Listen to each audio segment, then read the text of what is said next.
This is TVNR.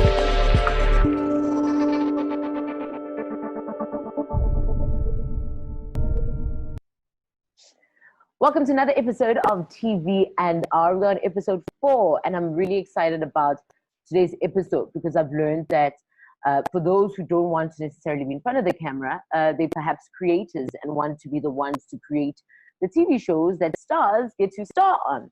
And today's guest is probably the one to let you know how to get your show greenlit. Please welcome the beautiful, gorgeous Flavia Mutesi, commissioning editor and entrepreneur. Welcome, Flavia. Thank you so much, thando. You look amazing. You look amazing. I think you're probably the most, like, the best dressed guest we've had on the show ever. Oh, you so thank you. And it comes easy for you because other than being a commissioning editor, you actually own a boutique as well. How did that come about? Like, how do you go from being a commissioning editor and then opening a boutique? Well, I mean, I've always had an entrepreneurial bone. I actually deemed myself to be an entrepreneur first before a commissioning editor. And so a couple of years ago, I used to sell coats from a boot. I think I did it for about 3 years. Yeah. And my clientele really grew, and they were just like, you know, my customers, my clients were just like, well, what do you have for us after winter? And so the boutique then came about, and I've been running it for like a good 10 months now, and I'm absolutely enjoying it. I'm enjoying it too. I'm like, keep it coming. Please don't stop. But we digress because this conversation is around you being a commissioning editor. A lot of people don't know that title even exists. So what is a commissioning editor?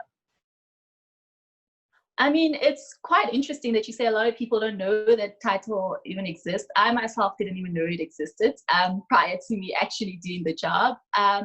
And essentially what a commissioning editor does is you are known as a broadcast executive. In other countries, they do call it broadcast executive. And essentially what you do is you project manage and you oversee projects. So you develop, you originate, you source out, and you manage productions for the broadcaster that are in line with the broadcast standards, and productions that will make our viewers happy, because that's the whole point of you know, the content being there. So essentially what we do is project manage and oversee the whole process and give creative, strategic and operational leadership whilst we do that as well. So long story short, if I have a TV show idea, you're the girl to say yes or no. Probably, yes. Not probably, you're being humble. How does one even become that? Because that sounds like such a senior, like, serious role. At what point, what are sort of the avenues you take to one day become a commissioning editor?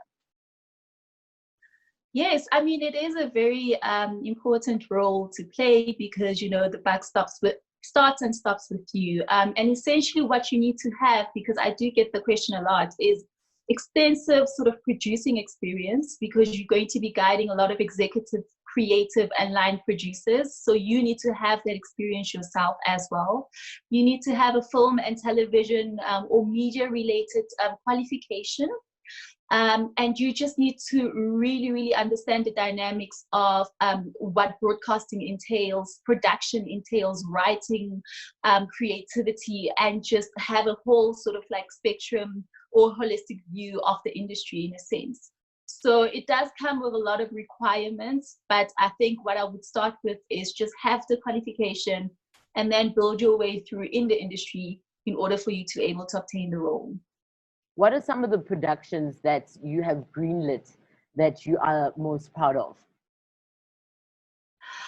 I mean, I'm quite young, and I've actually been in the industry for a couple of years. I started my journey at thhabethe, the Mnet Afrikaans channels, and that's what I used to commission Afrikaans content. And then I moved How to the local. How does that even work? Flavia, can you speak Afrikaans? Fluently so. I mean, I had to read scripts in Afrikaans, do meetings in Afrikaans. Yes. Okay. Wow, I didn't know that. That's interesting. Yes. Okay, keep going. I interrupted you. Yes. No worries. So I started commissioning there, and when I was commissioning there, I was focusing mostly on non-scripted content and a lot of AFPs, live shows, music shows, and lifestyle shows. And I did, I think, one soapy and one sitcom. And that was really, you know, what had kickstarted my love for story and storytelling, because I had studied writing. So when I moved to the LEC channels, which is Mzansi Magic, One Magic, and those clusters, every single production I have been a part of, I am super proud of. Okay, so for those who don't know, you've probably done some of their favorite shows or greenlit some of their favorite shows. Name drop, tell us what they are.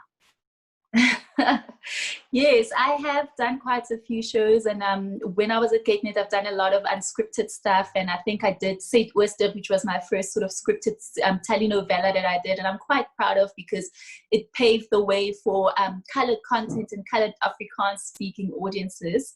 And when I moved to the LEC channels, which is Mzansi Magic and One Magic, I fell in love with each and every single production that I got to commission. And one of my favorite, or a couple of my favorite to mention, would be Unmarried, The River Season 1, Housekeepers. Wow. That we're currently sitting on Season 2, and it's been phenomenal, and you've been phenomenal. Thank you. Itemba, Ikaya, both seasons. If I Like It, definitely. And I'm actually working on a couple of really, really awesome stuff that's coming out next year. So it's been a beautiful journey. And obviously, my most favorite currently is Gomorrah. I mean, how can I forget?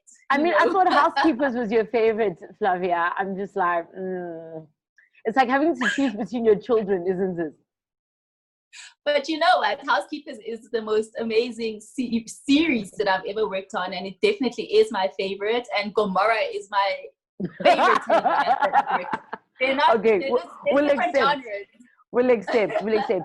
I can't imagine it's an easy job to do, though, because you can say yes to a show and then it doesn't do so well. You know, for a script to be on paper and for it to actually resonate on screen are two completely different things. What is sort of the process that says this will work and this won't work? I think it's exactly that, Thando. I think a lot of people don't understand the amount of pressure we have to go through whenever we do commission projects. And that is why this process is so stringent. So essentially, from a concept point of view, we look at the fact that, is there something that is novel? To have the audience has not seen this before, because we are on a paid TV platform, so we need to be exclusive. We need to set trends. But secondly, does a story resonate with the mass audiences? And is this something that has longevity, in a sense that people will be able to come and tune in every single day? Mm-hmm. And then finally, we think about the audiences. Will this really excite the audiences? Will they feel like this is something that's compelling, that's fresh, in their own language, and they can definitely relate to it? So there's a lot of factors that go into what we decide to commission. So we do find a lot of good stories that might not necessarily hit all those or tick all those boxes, and I guess it can be quite difficult for the industry. However, they also, I think people need to understand that it's all about the audience and what they want. Has there been a time where you've gotten it wrong, where you've, say, for example, said no to a show and they've gone on to a different channel and pitched it and the show has gone on to be a success?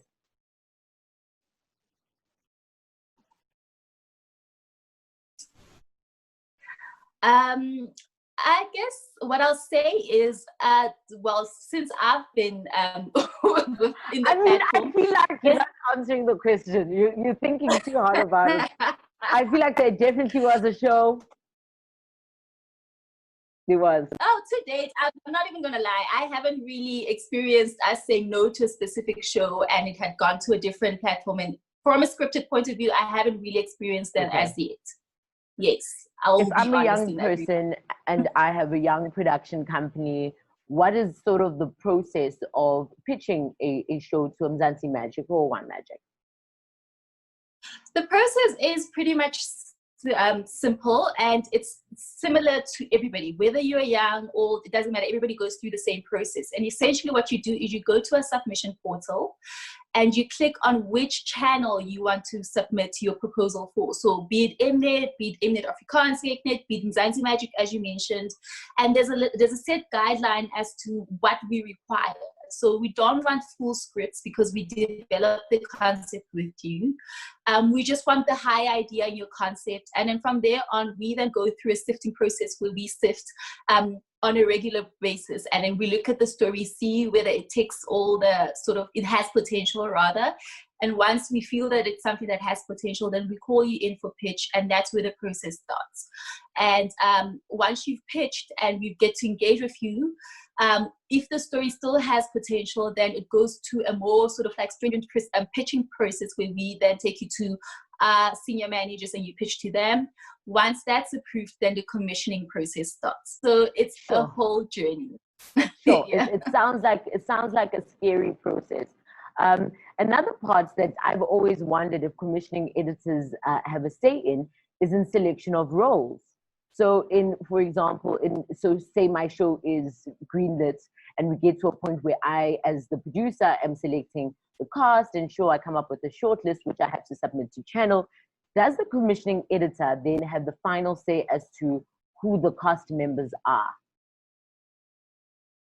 Yes, absolutely. So as I had explained, we are project managers and we do oversee the whole process. And so we are responsible for every single decision that's made, from, the type of crew you decide to hire as a production, the location, the language of the show, whoever you decide to cast, who your HODs are, positioning, everything. So we have to literally approve every single step of the way in order for us to, one, check whether it's aligned with our standards, and secondly, whether it's something that the audiences would be able to appreciate in that sense. Okay. Another part of, I guess, your job is the budget. We see shows, and there was an episode of The River where they shut down the Mandela Bridge. And in some shows are just in like one shack and then move to another shack. How do you decide which shows get allocated what budgets? I can speak from an eminent point of view. In terms of Mzansi Magic and One Magic, our budgets are pretty much standard for duration. So we budget, our cost per minute is based on duration. And if we go on a Showmax, perhaps that's where we start, being more flexible with the budget, because it's on an OTT space. Because we do work together with Showmax as well.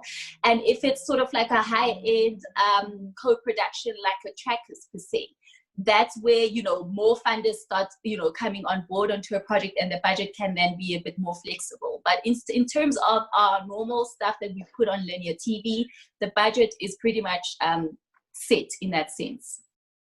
And then another thing I realized, because commissioning editors visit sets, obviously, to see, what's going on.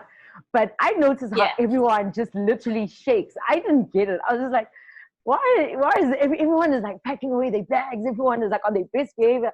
But what's happening is, Flavia's here. Literally, boss ladies arrived. Everyone's behaving. I promise you, you don't see it happening because you're you. I'm on set. No. It happens. Why is it that production is so scared of commissioning editors?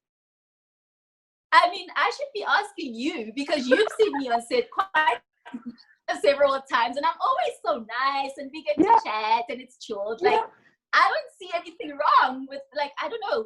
I don't know. I feel like it should be business as usual, because it's business as usual. But I guess you should be telling me why, because I think it's like, I don't know. It's like if your mom leaves you at home, if your mom says, do your homework, and then leaves the house to do the homework, and then they come back and you quickly scramble to pretend you're still actually doing your homework when you were doing something else. What is probably some of the biggest mistakes that producers make, just whether it be pre-production, post, or whether in actual production?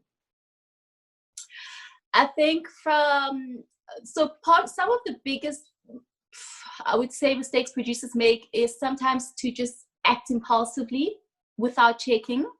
So if a creative wave passes by and you're just like, well, no, let's do this, let's not do that, or maybe it won't matter that much, or maybe let's not consult, or maybe let's not tell Flavia if something goes wrong, so we try to patch it up. I think that throws us off a bit, because when things actually eventually blow off, then it's a whole thing of, why didn't you say earlier, so we could have assisted and supported during the process of you going through whatever you've gone through. Or why did you change what's in the script, or why did you decide to go on your creative impulse, because now this is not aligned with what we can broadcast. You know what Yeah. I mean? Some people would argue, though, that television making is very much a creative process, and as with anything else, when the inspiration comes, the inspiration comes. So it's hard to sort of strike the balance between the structure of what I guess your job is and what the creatives are trying to do. Because I imagine anyone who's putting together a show is trying to put their best foot forward. No, I absolutely agree. And that is exactly that. And my mantra is sort of like, sorry, I think you lost me there for a second. Yes. My mantra is sort of just to say that, well, what I believe is that, the producers are the creators of the show. It's their vision and it's their sort of, baby. Where we come in is we assist in helping you tell the best possible story that you want to tell in a way that the audiences can receive it. Mm-hmm. And that doesn't mean that we're taking you away from your creative, but we're just saying bounce off and check with us, because you might go on this creative tangent, but then at the end of the day, we might not be able to showcase or broadcast it because of BCC complaints or regulations that we have to adhere to. And that just becomes counter-effective. So in no way do we shut down the creative. It's just to guide you to, in a way for you to tell your story in the best possible way that the audiences are able to receive it in. Okay, before I've got lots of things running in my head. Let me just get to this one. The whole idea of royalties or people getting paid, it's the actors blaming the producers, it's the producers blaming channel. Where does the buck stop? Yeah. I mean, this is a broader conversation, Thando, and I think you should actually be doing a separate interview for this, because it's actually something that's been quite topical, and there's a lot of sort of like inputs and point of views that are all valid, right? But for me, from a broadcaster's point of view, what I can say is, especially from a private broadcaster's point of view, is that it is a business at the end of the day, right? And they ingest money into a product, and they need the product in order for them to supply to the customer base, right? Mm-hmm. So in that sense, people also need to understand that it is a business, and I think a lot of times Mnet and SABC and ETV and all these different broadcasters, people just put everybody in the same sort of like mandate and same umbrella, and sometimes you need to put yourself aside and step aside and see which broadcaster, which entity, which funding body are you talking to? What is their mandate? And approach it from that point of view. But for us, I know that we are all about, engaging our DSTV subscribers and giving them exclusive content that doesn't sit anywhere else but on DSTV. And so for that, we will pay a certain amount of money in order for that product, for that content to be produced, so we can give it back to our subscribers, if that makes sense. But in terms of IP and royalties and all of that, I think it is a larger conversation, and it actually does need a lot of time, because there's a lot of intricacies that goes into that as well. Yeah, I think it is a conversation to be had, because, the way I see it is artists in themselves are business. I feel like in the same way channels able to offer, a service, actors, for example, are offering a service. And if even producers, if they say they're getting nothing from an idea that was originally theirs, that should be looked at. And if we have other channels like Showmax or subscription like Showmax popping up, then they are getting something. Surely we should also be getting a piece of the pie. But let's not get political about it. But I think it's a very important conversation that does absolutely need to be had. Another part, people think that you pitch a show, you get greenlit, and then it's the end. But actually, you actually have to give the episodes to channel before they play on the channel. Yes, no, absolutely. I think it's also, what people don't understand is it's a collective creative effort that we go into. So once you've pitched and you get greenlit, we develop with you. So my role would then be to be a script editor. To some extent, I do write with the writers at times. create and build the story and layer it accordingly. And then what we do is then obviously we have to shoot it accordingly, and then we have to edit it accordingly, and then it goes on air. And even after it goes on air, what I need to do is I need to sort of monitor the ratings, right? And see whether it's rating accordingly. And if it's not, we need to change something before the season ends. So it's a continuous process of bettering ourselves, because we are always thinking about the audiences as commissioning editors, as broadcasters. We put the customers first. I know that a lot of producers literally, again, shaking their boots, they're always shaking in their boots when they're watching, back episodes before they submit to channel. When you watch back, what are you looking for? Are you, and be honest, are you like, I'm looking for everything wrong I can find on this particular episode? Because the way, producers are literally so scared, it's as though you sit there and you have a pen ticking away a list. Yes, I'm gonna keep saying that. So when I look at an episode, it's not even about whether I like it or not. It's about, I'm thinking about, if I were to have paid however much I paid for DSTV right now, if I had paid 900 rands every month, would this be appealing to me? Would this be on par with the money that I've paid for this?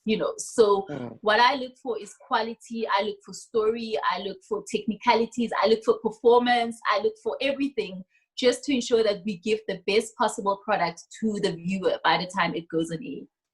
Okay, we're going to wrap it up. The last part, the point of this whole podcast is to show people that there's so much more to this beautiful industry than just what you see on face value, and so many, different aspects of it that people can venture into. How important is it when pitching a show to have a background or experience in productions? Are you going to want me to have produced 3 other shows before you commission my show?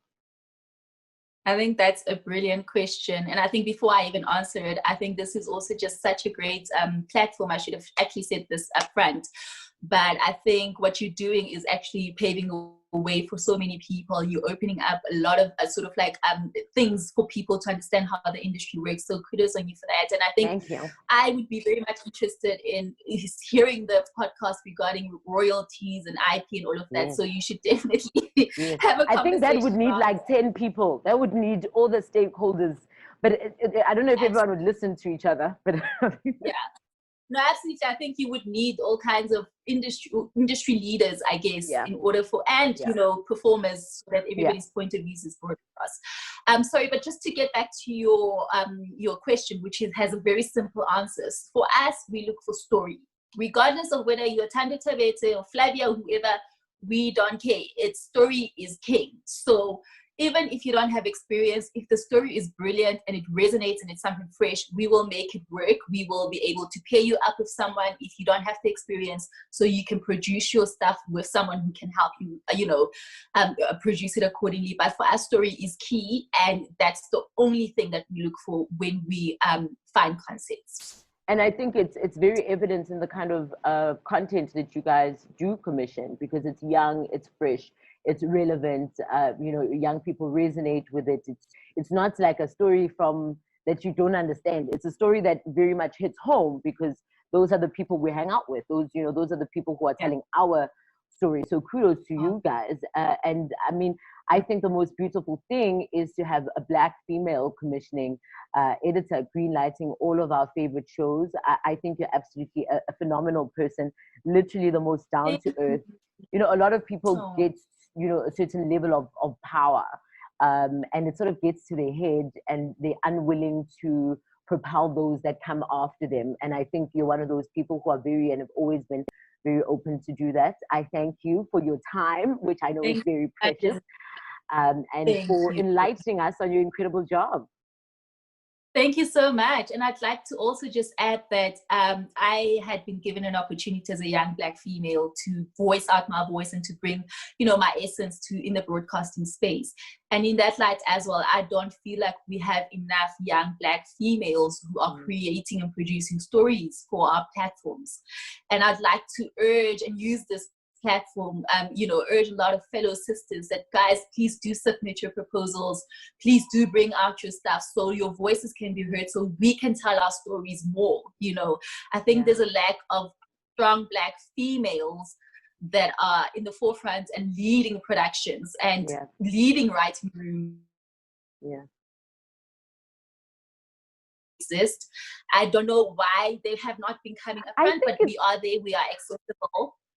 I think I'd like to use, I think it seems daunting. Like for a lot of people, it seems like, you watch a show on TV and it seems like something that's for everyone else and not for you. And I'm hoping what this conversation does is bring it closer to home and make it more tangible and more accessible and more something that is achievable. No, definitely. But we do need more Black voices out there. And we as Mzansi Magic are looking for different voices, whether it's women or non-women, but we're looking for different Black voices to also tell our stories. So we are absolutely always looking forward to great stories. So please do send through your concepts and we will engage with you. And yes, thank you so much for the platform and thank you for your time. And I admire you so much. And I'm your biggest fan. I love your work on how this. I think you've really taken something that initially when the concept was proposed, it was good, but you've taken it to another level and you've just made it bigger than what it needed and had to be. So we celebrate you all the time and you are just the most phenomenal actress. Love, love, love your work. Oh, I love you. Thank you, Flavia. And thank you so much for your kind words and for getting on this platform and speaking to us. Thank you, thando.